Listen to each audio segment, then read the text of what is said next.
secara langsung dalam industri ini. Jom dapatkan segera buku ini dengan tawaran diskaun menarik di www.ikimniaga.my atau hubungi Unit Pembangunan Ekonomi dan Pemasaran di talian 0362046389 atau 62046388. Inspirasi Inforia Islami tentunya hanya di Radio Institut Kefahaman Islam Malaysia. Alhamdulillah, terima kasih pada semua sahabat pendengar IKIM, tak kira di mana anda berada saat ini. Terima kasih kerana terus bersama kami menerusi perkongsian aspirasi. Edisi Jumaat pertama kita bakal mulakan untuk perkongsian kita menerusi tarbiyah dan masya-Allah, alhamdulillah, walaupun menggunakan Skype, kita dah pun dapat mencapai Ustazah Asma Harun di hujung talian Skype kita. Assalamualaikum Ustazah. Waalaikumsalam warahmatullahi wabarakatuh. Masya Allah. Terima kasih banyak Ustazah kerana sudi lagi bersama dengan kami untuk kali ini. Masya Allah, untuk bersama dengan rakan-rakan pendengar. Dan Alhamdulillah hari ini Ustazah akan kupaskan untuk tajuk Al-Ghafur, Allah yang Maha Pengampun, untuk sama-sama kita kongsikan. Dan untuk rakan pendengar yang mana mengikuti perkongsian kita di FB IKIM FM secara live saat ini, FB IKIM FM, anda tekan butang share supaya lebih ramai lagi dapat manfaat daripada perkongsian kita. Cuma awalan ini Ustazah, mungkin kita mulakan terlebih dahulu dengan mukadimahnya, dengan perbahasannya. Silakan Ustazah. Okay. Auzubillahi minasyaitanirrajim. Bismillahirrahmanirrahim. Sekejap ya.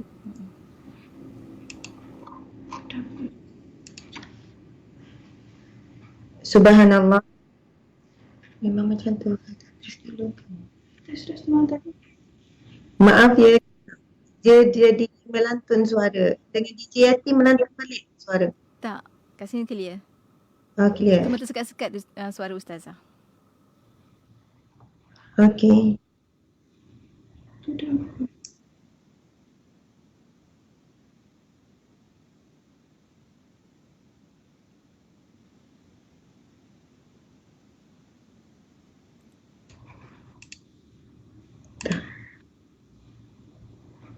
Okey.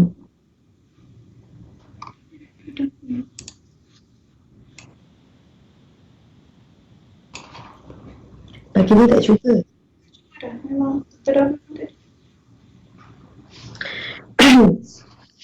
Subhanallah, subhanallah, alhamdulillah, Allahu akbar.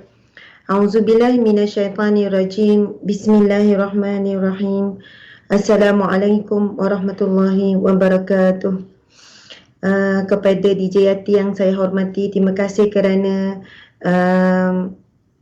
berusaha juga untuk kita berada dalam satu majlis ilmu pada pagi yang barakah ini. Walaupun melalui Skype, kita faham ada beberapa perkara yang perlu diuruskan oleh pihak IKIM menyebabkan kami selaku pengisi tidak boleh hadir ke konti. Jadi pihak pengurusan IKIM minta bagi kami lah, salah seorangnya saya, lalu kita buat Skype. Memang kita akan rasa perbezaan sikit lah bila Skype macam tak ria, tak berhadapan betul-betul, feel dia tu lain sikit kan. Jadi Alhamdulillah, muslimin muslimat sekalian, terlebih dahulu saya mohon maaf kerana keadaan kesihatan yang kurang baik sebenarnya. Jadi mungkinlah keadaan penampilan saya belum agak kurang sikit, Masya Allah, memang kurang sihat. Kedua, jadi saya mungkin kurang sikit lah tengok kamera tu. Jadi saya mohon maaf di atas kekurangan ni. Jadi Masya Allah, Alhamdulillah, saya akan cubalah sedaya upaya untuk meneruskan juga perkongsian kita pada pagi yang barakah ini. Alhamdulillah. Alhamdulillah, Alhamdulillah Rabbil Alamin. Hamdalillah, salatan wa salaman ala Rasulillah Sayyidina wa maulana wa habibina wa syafi'ina Muhammad ibni Abdillah wa ala alihi wa sahbihi awliyaillah. Allahumma salli wa sallim wa barik alaih. Allahumma salli wa sallim wa barik alaih. Allahumma salli wa sallim wa barik alaih. Ya Allah, rahmatilah Nabi Muhammad dan sejahterakanlah Nabi Muhammad sallallahu alaihi wasallam.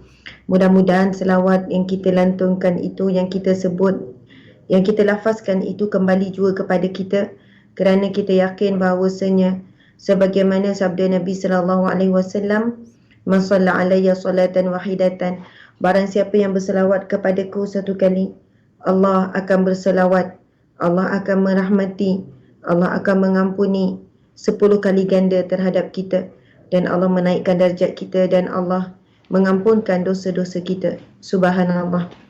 Muslimin muslimat yang dirahmati Allah sekalian, Masya Allah. Sebentar ya.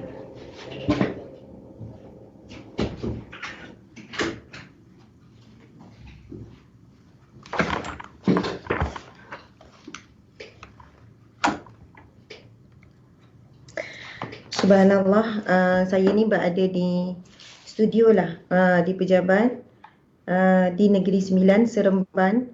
Jadi Alhamdulillah, keadaan kesihatan yang baik, kekurangan sedikit saja. Kepada para pendengar sekalian, Alhamdulillah pada pagi Jumaat yang barakah ini, kita akan membincangkan satu nama Allah Asmaul Husna. Kita akan tadabbur, insya-Allah. Kita akan cuba syarah nama Allah Ya Ghaffar, nama Allah Al-Ghaffar. Subhanallah. Jadi bila kita sebut Asma'ullahul Husna, Al-Ghaffar, Allah Ya Ghaffar, ia sangat dekat dengan perkataan istighfar, iaitu permohonan ampun kita kepada Allah Subhanahu Wa Taala. Di dalam Al-Quran, perkataan Al-Ghaffar ini nama Allah yang ke-14. Jika dalam susunan Asma'ul Husna tu, nama Allah yang ke-14. Nama Allah Al-Ghaffar berulang sebanyak 5 kali. Hal ini menunjukkan bahawasanya Allah Subhanahu Wa Taala membuka pintu seluas-luasnya bagi hamba-Nya untuk memohon ampun dan memperbaiki kesalahan.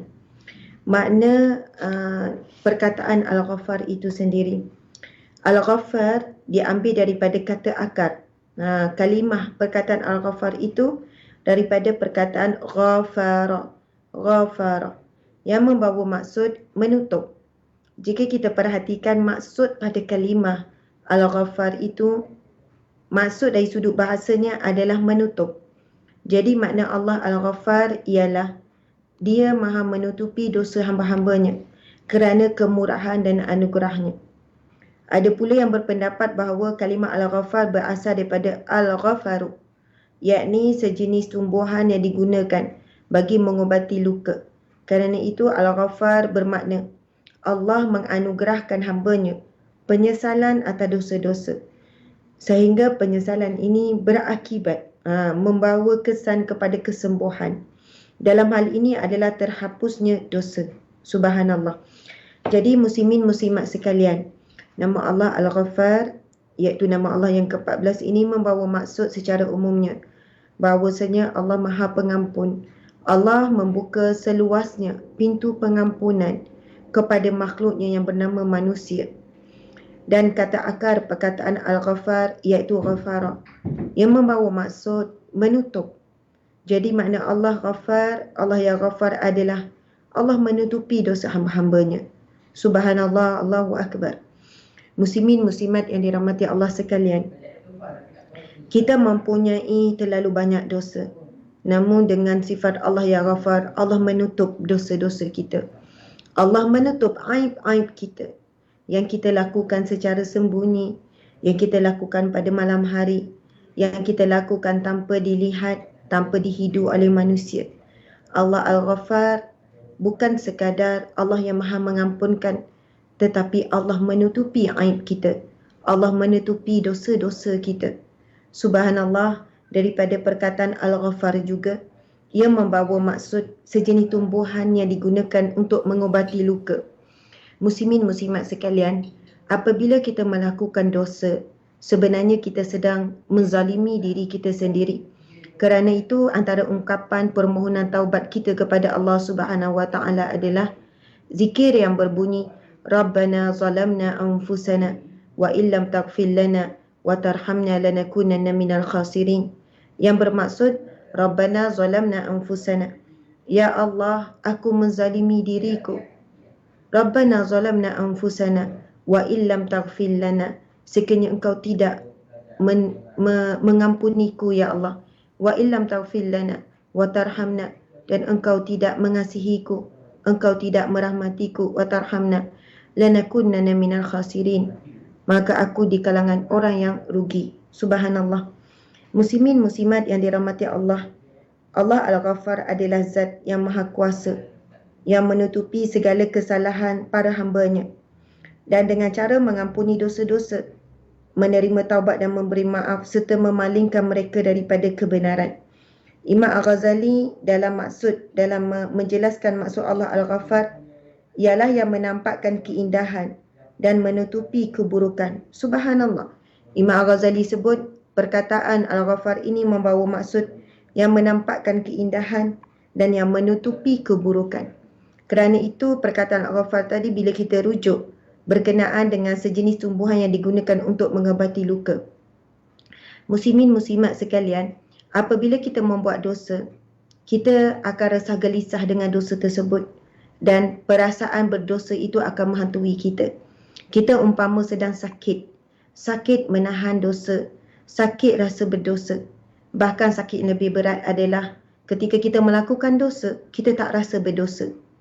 Itu umpama seperti kaki yang sudah sakit teruk disebabkan kencing manis contohnya. Dah sakit teruk kencing manis lalu dihiris dan dia tak rasa pun sakit. Kerana deria sakit itu sudah tiada. Kerana kesan daripada matinya sel-sel pada anggota kaki kita. Maka apabila hati itu telah berdosa dengan begitu teruk, begitu dahsyat, terlalu banyak dosa, maka hati itu boleh mati. Dan apabila melakukan dosa, melakukan maksiat, mengumpat, mengeji, menghina contohnya, tidak rasa bersalah dan tak rasa berdosa. Inilah tingkatan dosa yang sangat dahsyat apabila si pelaku dosa tidak rasa berdosa dan tidak diberikan kepada dirinya perasaan ingin bertaubat, perasaan ingin memohon ampun, perasaan bersalah dan sebagainya. Subhanallah, Allahu Akbar. Muslimin muslimat yang saya hormati sekalian, Masya Allah. Sekarang kita akan masuk dalam bab istighfar. Bila kita sebut tentang bab Allah ya Ghafur, Allah ya Ghafar, Allah yang maha pengampun, dan maha pengampun Allah ini ada kaitan dengan perkataan istighfar itu sendiri. Masya Allah. Okey, minta maaf saya minta. Saya terganggu, suara kuat sangat dengar ini.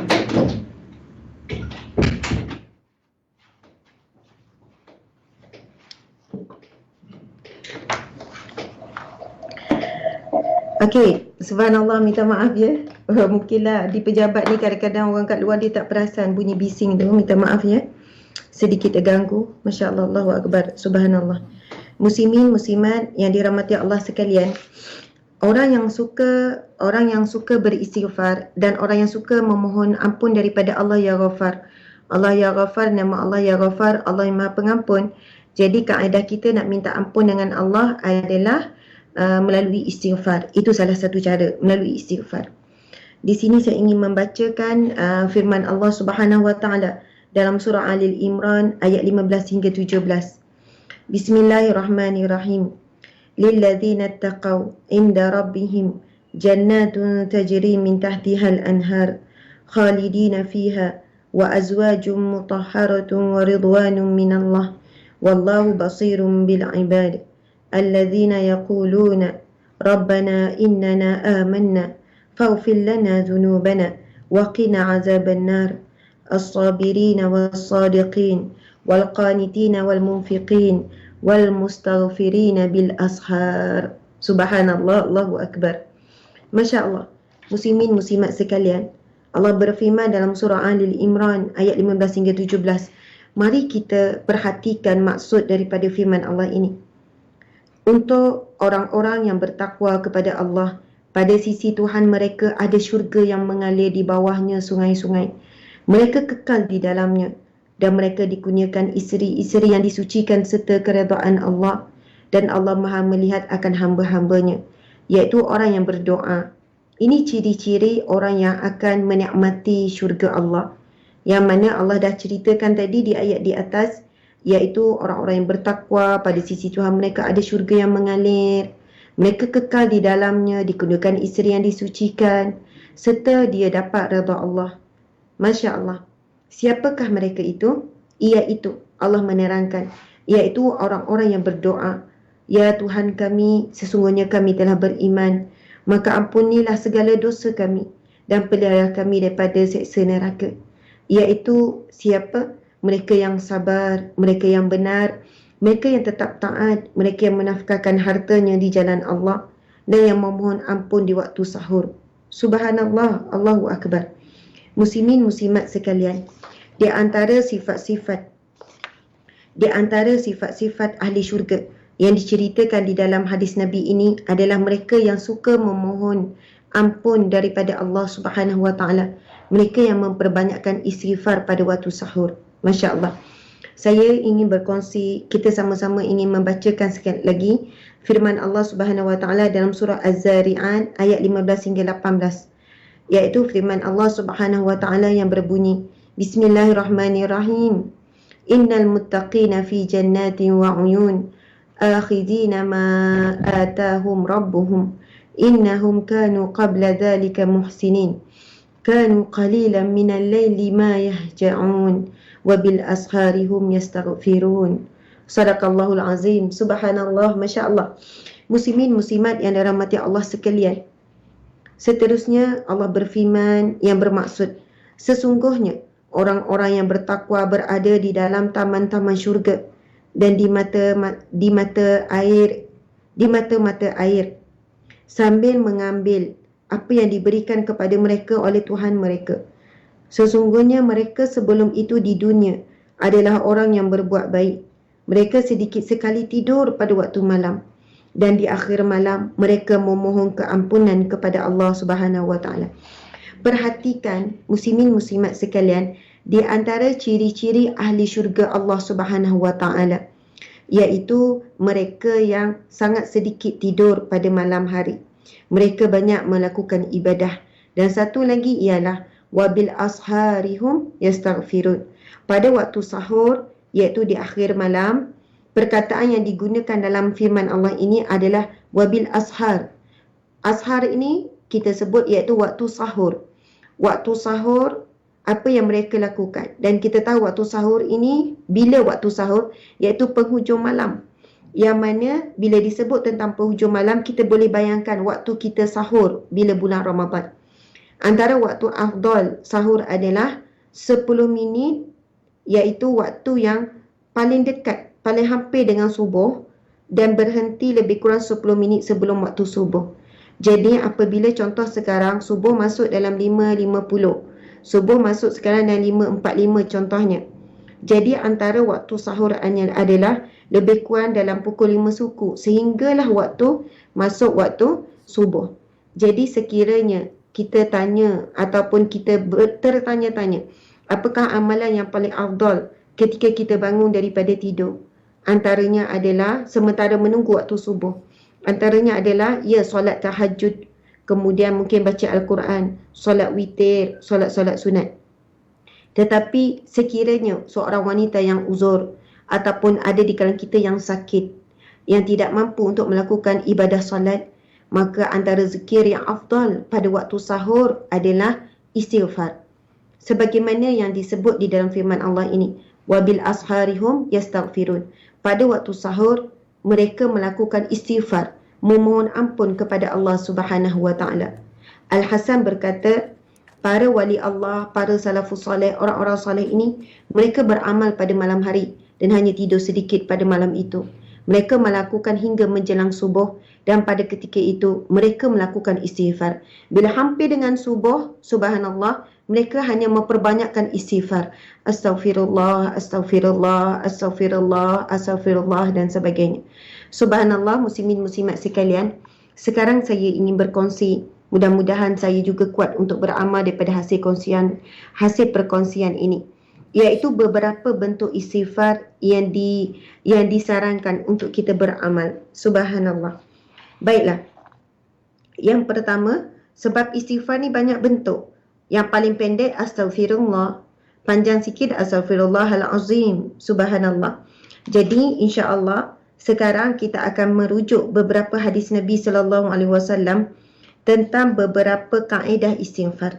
Masya-Allah. Pertama, daripada Zaid bin Harisah.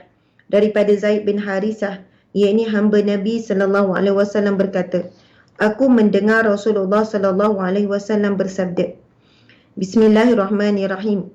Man qala astaghfirullahalladzi la ilaha illa wal hayyul qayyum wa atubu ilaih.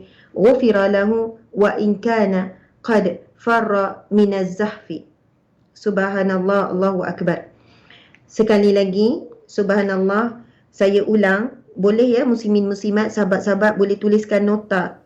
Boleh tuliskan nota supaya kita boleh mencatat, kita boleh rekod apakah bentuk istighfar yang Nabi sebut dalam hadis ini. Subhanallah.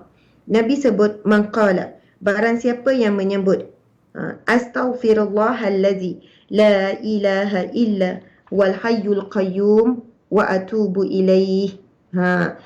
Saya kira kebanyakan daripada kita biasa mengungkapkan istighfar ini. Macam mana istighfar ni? Astaghfirullahallazi la ilaha illa wal hayyul qayyum wa atubu ilaih. Nabi sebut ghufira lahu wa in kana qad farra minaz zahfi. Yang bermaksud sesiapa yang membaca astaghfirullahallazi la ilaha illa wal hayyul qayyum wa atubu ilaih, maka akan diampuni dosanya walaupun dia pernah lari daripada medan perang. Subhanallah. Dosa lari daripada medan perang salah satu dosa yang besar.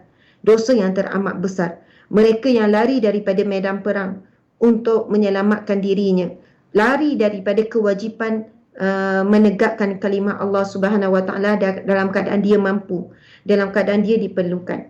Jadi hadis Nabi ni, barang siapa yang menyebutkan kalimah astaghfirullahallazi la ilaha illa wal hayyul qayyum wa atubu ilaih, Allah akan ampunkan segala dosanya walaupun dosa itu seberat dosa yang berupa lari daripada medan perang. Subhanallah. Hadis riwayat Abu Daud, Tirmizi, At-Tabrani, Hakim dan Ibnu Syaibah. Subhanallah, alhamdulillah. Seterusnya iaitu zikir yang kedua. Masya Allah. Zikir yang kedua, istighfar yang kedua. Okey. Nabi SAW bersabda, Bismillahirrahmanirrahim. Man qala astaghfirullahallazi la ilaha illa huwal hayyul qayyum wa atubu ilaih salasan ghufirat dhunubuhu wa in kana qad farran min zahfi. Sadaqa Rasulullah sallallahu alaihi wasallam. Yang bermaksud sesiapa yang membaca astaghfirullahallazi la ilaha illa huwal hayyul qayyum wa atubu ilaih, maka diampunkan dosa-dosanya walaupun ia pernah lari dari medan perang. Hadis yang sama, cuma riwayat yang berbeza. Subhanallah. Itu di antara contoh istighfar, antara doa cara istighfar yang menghapus dosa terbesar. Dosa apa? Antaranya adalah dosa lari daripada medan perang dan dosa-dosa yang lain. Jadi muslimin muslimat sekalian, sekiranya kita ada dosa yang sangat berat, yang kita merasakan dosa itu sangat besar, kita rasa seolahnya dengan dosa tersebut menyebabkan hidup kita sekarang tidak tenang, menyebabkan hati kita resah gelisah. Disebabkan dosa tersebut, kita merasakan rezeki kita sukar dan sempit. Kita merasakan hilang rasa bahagia, hidup kita dalam keadaan ketakutan dan lain-lain. Maka boleh kita beramal dengan istighfar yang kita kongsikan tadi, iaitu astaghfirullahallazi la ilaha illa huwal hayyul qayyum wa atubu ilaih. Subhanallah, Allahu akbar. Muslimin muslimat sekalian, sekarang saya ingin berkongsi kisah tentang kelebihan istighfar. Beberapa kisah tentang kelebihan istighfar. Bayangkan ya muslimin muslimat sekalian, betapa baiknya Allah Subhanahu Wa Taala. Allah yang Ghafar, yang Maha Pengampun. Allah bukan sekadar Maha mengampuni dosa-dosa hamba-Nya, Allah juga Maha menutupi aib hamba-Nya. Allah juga menutupi, sebab maksud Al-Ghafar adalah Allah menutupi. Allah Al-Ghafar ini membawa maksud juga Allah akan menyembunyikan aib dan juga dosa hamba-Nya daripada pengetahuan manusia-manusia yang lain. Subhanallah. Betapa baiknya Allah, bukan sekadar Allah mengampuni, Allah menutupi aib dan dosa kita. Bahkan daripada istighfar, Allah nak berikan kurniaan yang berganda-ganda. Subhanallah, dahlah kita melakukan dosa, lalu kita mohon taubat, kita mohon ampun, lalu Allah ampunkan. Kemudian Allah menutupi dosa kita dengan Allah delete dosa kita tu, ibarat kita tidak buat dosa tu. Betapa hebat, betapa besarnya kurniaan Allah. Dan daripada istighfar, tingkatan yang lebih tinggi selepas itu Allah nak beri apa darjat kepada kita, dijadikan golongan al-mustaghfirin, orang yang suka beristighfar. Dan daripada istighfar itu pula terdapat banyak kelebihan-kelebihannya, masya-Allah. Jadi saya ingin berkongsi di JYT para pendengar sekalian, Ya, Ustazah. insya-Allah saya ingin berkongsi beberapa kisah tentang kelebihan orang melakukan, tentang kelebihan istighfar, masya-Allah. Antaranya iaitu kisah ini kisah Imam Ahmad bin Hanbal. Saya kira kisah ini ramai yang dengar, ramai yang tahu. Antaranya iaitu suatu ketika Imam Ahmad singgah di sebuah tempat yang kebanyakan mereka tidak mengenalinya. Ceritanya Imam Ahmad ni dia musafir. Imam Ahmad beliau musafir, kemudian sampai ketika dia singgah di tempat yang kebanyakan mereka tidak mengenalinya. Keadaan sudah larut malam dan Imam Ahmad rasa letih dan ingin tidur di sebuah masjid. Tetapi niatnya tidak kesampaian kerana penjaga masjid tersebut melarang Imam Ahmad untuk tidur di masjid. Imam Ahmad kemudiannya bertanya kepada penjaga tersebut sama ada dia dibenarkan untuk tidur di luar masjid. Namun penjaga masjid itu tetap melarang Imam Ahmad untuk tidur. Lalu Imam Ahmad bertanya lagi jika dia tidak tidur tetapi hanya berdiri di pekarangan masjid. Namun penjaga itu tetap melarangnya lagi. Kemudian penjaga itu menolak ataupun meminta untuk Imam Ahmad keluar daripada masjid tersebut. Lalu ceritanya bersambung lagi. Seorang pembuat roti ternampak kejadian antara Imam Ahmad dan penjaga masjid tersebut. Setelah jelas akan situasi Imam Ahmad, maka si pembuat roti mempelawa Imam Ahmad untuk bermalam sahaja di rumahnya. Subhanallah, maksudnya ada seorang pembuat roti, dia melihat keadaan yang berlaku di hadapan matanya, iaitu seorang lelaki yang nampak pada tubuhnya dalam perjalanan yang jauh dihalau keluar daripada masjid. Subhanallah. Lalu pembuat roti tersebut telah menawarkan yang mana dia tak tahu ini Imam Ahmad, mempelawanya untuk bermalam sahaja di rumahnya. Ketika Imam Ahmad hendak tidur, dia terdengar zikir istighfar dari pembuat roti yang sedang sibuk membuat rotinya. Imam Ahmad mendengarkan zikir itu sehingga boleh dikatakan si pembuat roti itu berzikir istighfar sepanjang malam. Paginya, Imam Ahmad bertanya kepada si pembuat roti, mengapa dia beristighfar? Kenapa dia beristighfar tanpa henti? Maka si pembuat roti menjawab, setakat ini segala doa saya dikabulkan Allah, melainkan satu perkara sahaja belum. Subhanallah. Imam Ahmad bertanya, apakah doa kamu yang belum diperkenankan Allah itu? Jawab lelaki itu, saya berdoa agar dipertemukan dengan Imam Ahmad bin Hanbal. Maka jawab Imam Ahmad ketika itu, akulah orangnya, akulah Imam Ahmad bin Hanbal. Demi Allah, sesungguhnya aku telah diseret untuk menuju kepadamu kerana istighfarmu itu. Subhanallah, Allahu Akbar. Muslimin, muslimat yang dirahmati Allah sekalian. Jika kita faham daripada kisah ini di antara kisah yang memberikan kepada kita keyakinan tentang kelebihan istighfar. Seorang pembuat roti, orang biasa tidak dipandang oleh manusia sekadar pembuat roti. Tapi antara amalannya ialah dia suka beristighfar, melazimi istighfar, memperbanyakkan istighfar. Subhanallah. Apabila Imam Ahmad bertanya, kenapa kamu hanya memperbanyakkan istighfar pada malam hari? Lalu dia jawab, wahai orang muda, subhanallah, sebab masa tu tak tahu kan, itu adalah Imam Ahmad bin Hanbal. Sesungguhnya Allah telah memakbulkan segala hajatku. Allah telah memakbulkan hajatku, permintaanku daripada istighfar. Kecuali satu, iaitu Allah belum memakbulkan hajatku untuk berjumpa dengan Imam Ahmad bin Hanbal. Subhanallah, terus Imam Ahmad bin Hanbal menjawab, ya Allah, sesungguhnya istighfarmu telah mengheretku untuk sampai ke hadapanmu. Masya Allah, Allahu Akbar. Dan antara kisah yang lain, subhanallah, tentang kelebihan istighfar, nanti kalau sempat saya bercerita, iaitu kisah Imam Hasan Al-Basri. Masya Allah, saya bimbang, kalau masa kita, saya rasa masih ada lagi masa kita? Ada lagi. Okey. Sekarang kita nak berkongsi tentang bab 7 rahsia istighfar. 7 rahsia istighfar. Masya Allah. Muslimin, muslimat sekalian, bolehlah kita tuliskan nota ya berkenaan dengan 7 rahsia istighfar. Yang pertama, kelebihan istighfar. Ia akan mendatangkan ampunan daripada Allah Subhanahu Wa Taala. Ini merujuk kepada surah Nuh ayat 10 hingga 12. Rahsia yang pertama, kelebihan fadilat istighfar ialah yang pertama mendatangkan ampunan daripada Allah. Allah Subhanahu wa taala berfirman, Bismillahirrahmanirrahim. Faqultu astaghfiru rabbakum innahu kana ghaffara. Yursilis samaa'a 'alaikum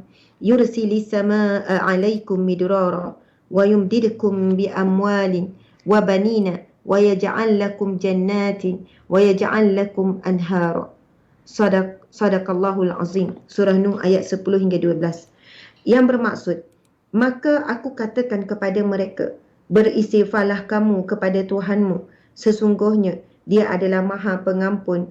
Nescaya Dia akan mengirimkan hujan kepadamu dengan lebat dan memperbanyakkan harta dan anak-anakmu, dan mengadakan untukmu kebun-kebun, dan mengadakan pula di dalamnya untukmu sungai-sungai.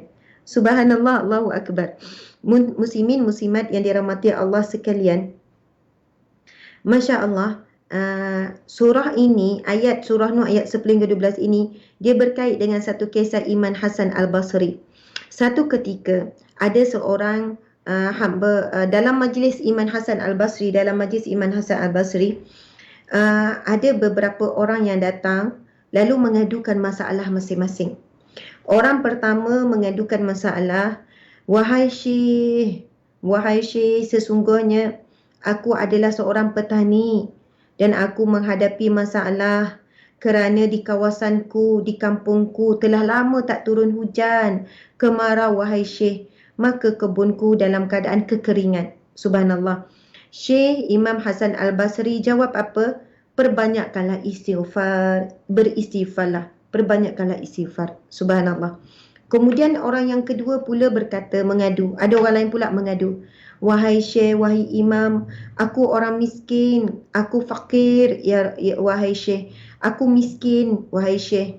Berikanlah aku amalan yang mana aku boleh melepasi daripada beban kemiskinan ini. Apa jawapan Imam Hasan Al-Basri? Perbanyakkanlah istighfar, banyakkanlah istighfar. Kemudian datang pula orang ketiga. Orang ketiga ni pun mengadu. Wahai Syekh, wahai Imam, wahai Guru, kami telah lama berkahwin, tapi kami belum dikurniakan anak. Maka berikanlah kami amalan yang mana kami dikurniakan anak. Subhanallah. Dan Syekh jawab jawapan yang sama. Imam Hasan Al-Basri tetap menjawab dengan jawapan yang sama, iaitu perbanyakkanlah istighfar. Lalu mereka yang hadir di situ bertanya, wahai Syekh, wahai Imam, kenapa semua masalah yang berbeza, masalah mereka semua berbeza, tapi kamu jawab dengan jawapan yang sama, iaitu perbanyakkanlah istighfar. Subhanallah. Maka ketika itu Imam Hasan Al-Basri menjawab dengan membacakan firman Allah yang baru kita bacakan ini. Surah Nuh ayat 10 hingga 12, iaitu yang kita dah baca tadi. Bismillahirrahmanirrahim. Faqultu astaghfiru rabbakum innahu kana ghaffara yursilis samaa'a 'alaikum midrara wa yumdidkum bi amwalin wa banina wa yaj'al lakum jannatin wa yaj'al lakum anhara. Sadaqallahul azim. Yang bermaksud, Masya Allah, mari kita perhatikan maksudnya. Maka aku katakan kepada mereka, beristighfarlah kamu kepada Tuhanmu, beristighfarlah kamu kepada Tuhanmu, sesungguhnya Dia adalah Maha Pengampun. Nescaya Dia akan mengirimkan hujan kepadamu dengan lebat dan memperbanyakkan harta dan anak-anakmu, dan mengadakan untukmu kebun-kebun, dan mengadakan pula di dalamnya untukmu sungai-sungai. Subhanallah, Allahu Akbar. Maka maha benarlah apabila Allah Subhanahu wa taala mengatakan dalam firman, maha benar firman Allah Subhanahu wa taala, daripada istighfar, daripada permohonan ampun, nescaya Dia akan mengirimkan hujan kepadamu dengan lebat. Maka aduan orang yang pertama tentang masalah kemarau terjawab. Kemudian orang kedua pula masalah miskin, hidup susah, apa-apa kedana. Lalu dalam firman ini Allah menjawab, daripada istighfar itu Allah akan memperbanyakkan harta. Manakala orang yang ketiga pula, Masya Allah, orang ketiga pula mengadukan perihal tidak dikurniakan anak. Lalu Allah menjawab dalam firman-Nya ini, dan Allah akan memperbanyakkan anak-anakmu, dan akan mengadakan untukmu kebun-kebun, dan mengadakan pula di dalamnya sungai-sungai. Masya Allah, Allahu Akbar. Jadi di manakah ataupun bagaimanakah keadaan kita bila mendengar firman Allah ini, yang mana Allah janjikan kepada orang yang beristighfar, iaitu antara nikmatnya adalah mengirimkan hujan yang lebat. Bagi kita, simbolik daripada hujan yang lebat membawa maksud rahmat Allah. Allah akan memberikan rahmat Allah kepada kita. Masya Allah. Itu yang pertama, muslimin muslimat sekalian. Yang kedua, fadilat istighfar iaitu daripada istighfar Allah akan mengatasi kesulitan dan akan terbukanya pintu rezeki. Subhanallah.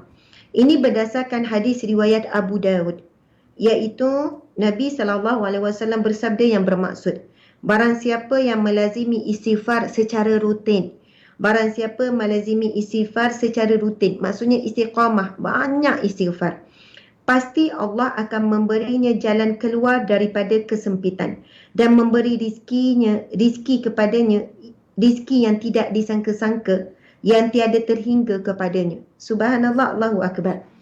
Muslimin muslimat sekalian, dalam fadilat yang kedua ini, iaitu berdasarkan hadis Nabi SAW, barang siapa yang melazimi istighfar, Allah Subhanahu Wa Taala akan bukakan baginya jalan keluar di setiap kesusahan, kesulitan, masalah. Allah akan beri dia jalan keluar. Dan yang kedua, Allah akan berikan kepada orang yang melazimi istighfar rizki yang tiada terhingga padanya, rizki yang tidak disangka-sangka. Subhanallah. Ini berdasarkan hadis Nabi riwayat Abu Dawud, iaitu barang siapa yang beristighfar secara rutin, istiqamah, pasti Allah memberinya jalan keluar dari dalam kesempitan dan memberikan rizki yang tidak terhingga. Subhanallah, Allahu Akbar. Yang ketiga, fadilat istighfar, memohon ampun kepada Allah dengan kalimah astaghfirullahalazim wa atubu ilaih, ataupun astaghfirullahallazi la ilaha illa wal hayyul qayyum wa atubu ilaih, ataupun dengan kalimah rabbana zalamna anfusana wa illam taghfir lana wa tarhamna lanakunanna minal khasirin. Ada juga perkataan wa illam taghfir lana tu, kan asal perkataan ghafara tu tadi. Masya-Allah. Baiklah. Yang ketiga, fadilat istighfar adalah menambahkan kekuatan, akan menambahkan kekuatan kita. Ini berdasarkan firman Allah dalam surah Hud ayat 52. Bismillahirrahmanirrahim. Wa ya qaumi astaghfiru rabbakum summa tubu ilaihi yursilis samaa'a 'alaikum midrara wa yazidkum quwwatan ila quwwatikum wa la tatawallaw mujrimin. Shadaqallahul azim. Yang bermaksud, dan dia berkata, hai kaumku, mohonlah ampun kepada Tuhanmu. Wa ya qaumi astaghfiru. Mohonlah ampun, beristighfarlah kepada Tuhanmu, lalu bertaubatlah kepadanya. Nescaya dia akan menurunkan hujan yang sangat lebat atasmu, dan dia akan menambahkan kekuatan kepada kekuatanmu, dan janganlah kamu berpaling dengan berbuat dosa. Subhanallah, Allahu Akbar. Ini firman Allah dalam surah Hud ayat 52. Para pendengar muslimin muslimat sekalian, dalam ayat ini jelas Nabi SAW, iaitu Nabi Hud, berkata kepada kaumnya, wa ya qaumi, wahai kaumku, wa ya qaumi astaghfiru rabbakum, mohon ampun, beristighfarlah kamu kepada Tuhanmu, summa tubu ilaihi, kemudian bertaubatlah, yursilis samaa'a 'alaikum midrara, nescaya dia akan menurunkan hujan yang lebat ke atasmu. Maksud hujan yang lebat ini, Allah menurunkan rizki, Allah menurunkan rahmat, Allah menurunkan kebaikan ke atasmu, ya Allah. Kemudian, ya Allah, subhanallah, Allah sambung lagi, Allah berfirman yang berbunyi, wa yazidkum quwwatan ila quwwatikum. Subhanallah. Yang membawa maksud, dan dia akan menambahkan kekuatan kepada kekuatanmu. Masya Allah. Maka subhanallah, kepada sesiapa yang selalu melazimi istighfar, antara kelebihannya, Allah akan menguatkan hatinya, Allah akan menguatkan semangatnya, Allah akan menguatkan kesabarannya, Allah akan menguatkan nekatnya, Allah akan menguatkan keinginannya, Allah akan menguatkan dia. Allah yang qawi, yang maha kuat, akan memberikan kekuatan kepadanya. Sebagaimana firman Allah ni, wa yazidkum quwwatan ila quwwatikum. Sangat hebat, subhanallah. Dan dia akan menambahkan kekuatan kepada kekuatanmu. Kita muslimin muslimat sekalian, kita memang ada kekuatan, tetapi kadang kekuatan kita lemah, kekuatan kita goyah. Tetapi dengan memperbanyakkan istighfar, antara kelebihannya, walaupun kita tidak tahu bagaimana Allah akan berikan kita kekuatan tersebut, tetapi kita terus beristighfar. Astaghfirullah, astaghfirullah. Sedang lemah, sedang sedih, sedang duka cita, sedang terduduk di atas ujian Allah yang berat, sedang blur, sedang rasa kosong, sedang rasa tidak tentu arah, sedang kita hilang tempat bergantung, tidak ada siapa bersama kita, tiada tempat untuk kita memperdengarkan masalah kita. Maka ketika itu duduklah bersimpuh di hadapan Allah, maka perbanyakkanlah istighfar. Istighfar, istighfar, istighfar. Walaupun kita tidak nampak lagi jalannya, walaupun kita tidak tahu lagi apa yang akan kita buat selepas kita bangun nanti. Setelah kita bangun daripada duduk tersebut, kita tidak tahu lagi bagaimana harus kita bertindak selepas itu. Tetapi janganlah kita berputus asa daripada mengharap kepada Allah. Janganlah kita berputus asa daripada rahmat Allah, muslimin muslimat sekalian. Terus saja istighfar, istighfar, sehinggalah Allah akan meniupkan kekuatan di dalam diri kita, sehingga Allah memberikan kita ilhamnya bagaimana harus kita perbuat selepas itu. Kadang-kadang walaupun tidak ada apa-apa yang berlaku, tidak ada apa-apa perubahan, tetapi Allah Subhanahu Wa Taala boleh meniupkan perasaan kuat di dalam hati kita. Sebagaimana firman Allah ini, yang mana Allah sebut wa yazidukum quwwatan ila quwwatikum. Allah akan menambahkan kekuatan kepada kekuatanmu. Maka setelah itu mudah-mudahan kita boleh bangun dengan kuat. Kita boleh bangun dengan kaki kita sendiri. Kita boleh berdiri dengan kaki sendiri. Dan kita boleh membahagiakan diri kita.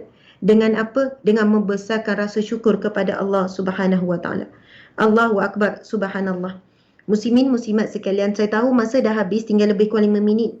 Lagi nak pukul 11, jam 11 saya perlu berhenti. Jadi insya-Allah kita sambung sikit lagi. Kita dah pergi yang pertama, kedua, ketiga fadilat ataupun kelebihan istighfar. Sekarang kita pergi yang keempat. Kelebihan istighfar ataupun fadilat istighfar iaitu akan memperolehi banyak nikmat. Ini merujuk kepada surah Hud ayat yang ketiga. Surah Hud ayat yang ketiga. Bismillahirrahmanirrahim. Wa anistaghfiru rabbakum summa tubu ilaihi yumatti'kum mata'an hasanan ila ajalin musamma wa yu'ti kulli dhi fadlin fadlah wa in tawallaw fa inni akhafu 'alaikum 'adzaba yaumin kabir. Shadaqallahul azim. Subhanallah.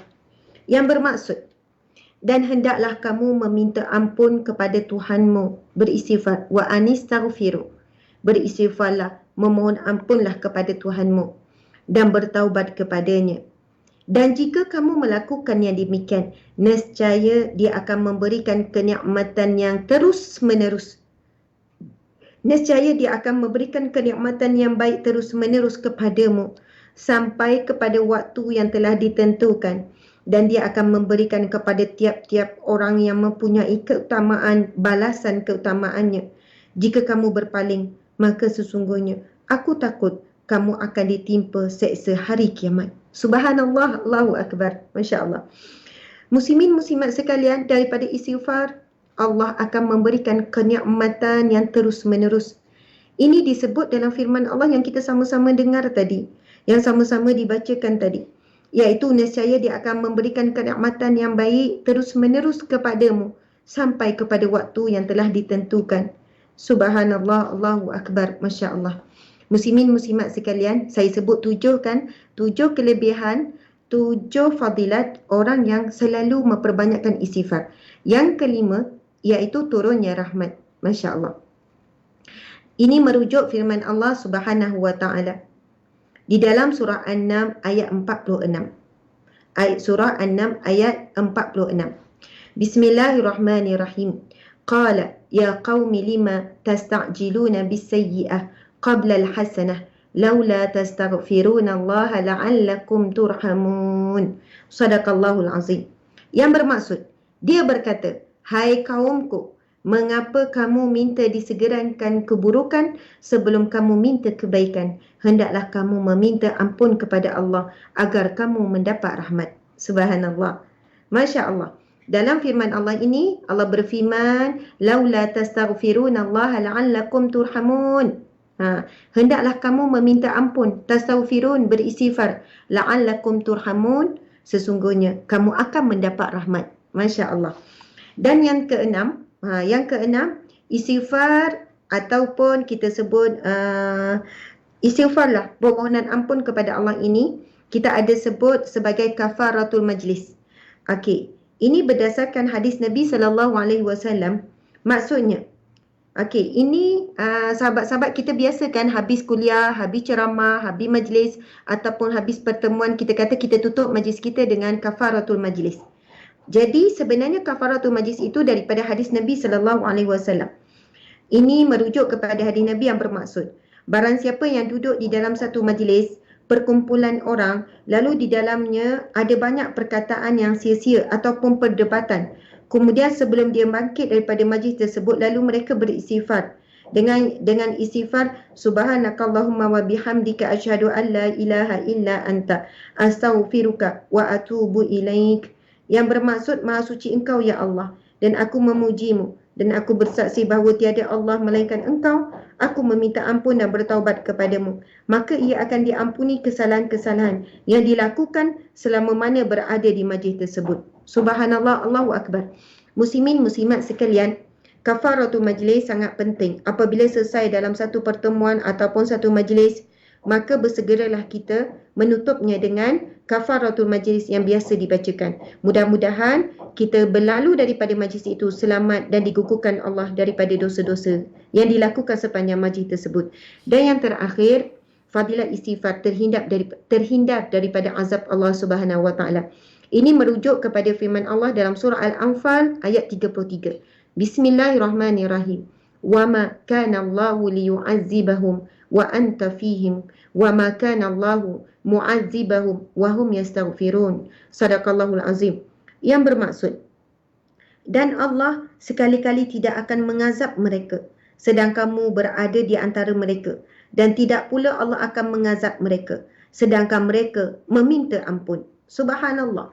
Allah berfirman dalam surah Al-Anfal ayat 33 ini, wa ma kana Allahu mu'azzibahum wa hum yastaghfirun, dan tidaklah Allah akan mengazab mereka yang sedang meminta ampun. Wa hum yastaghfirun, dan mereka sedang meminta ampun. Masya-Allah, Allahu Akbar.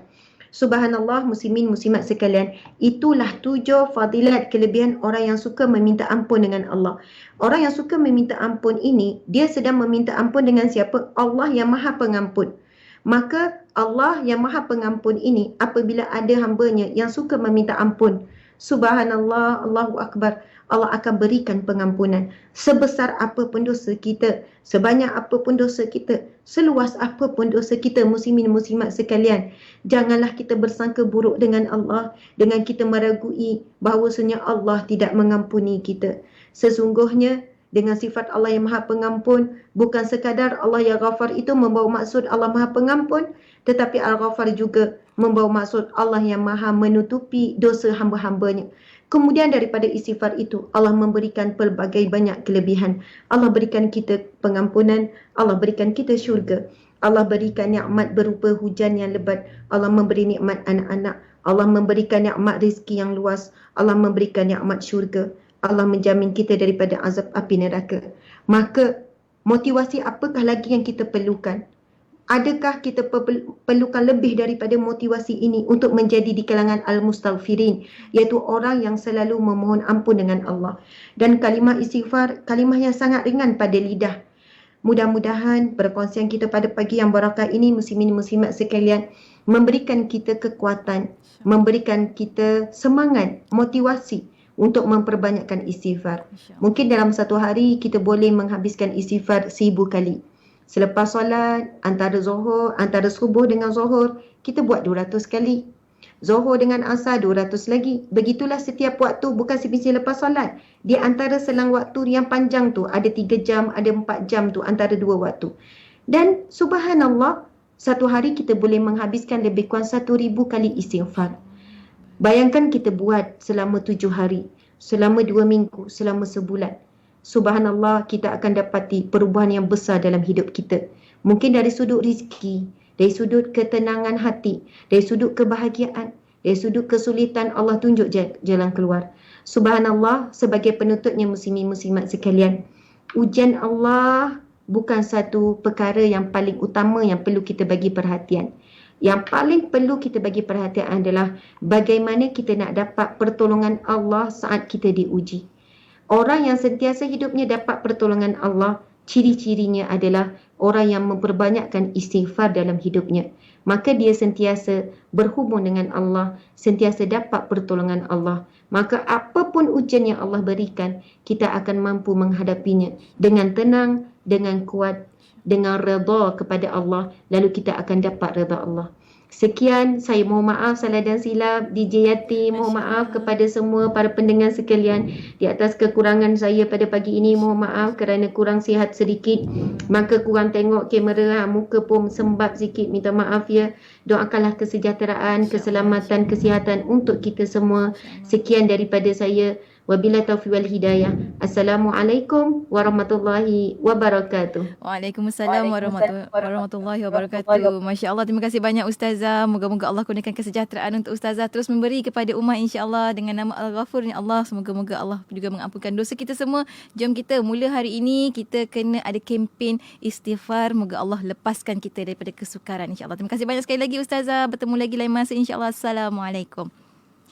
Dan untuk anda rakan pendengar, teruskan kesetiaan bersama kami tentunya hanya di IKIM Inspirasi Inforia Islami.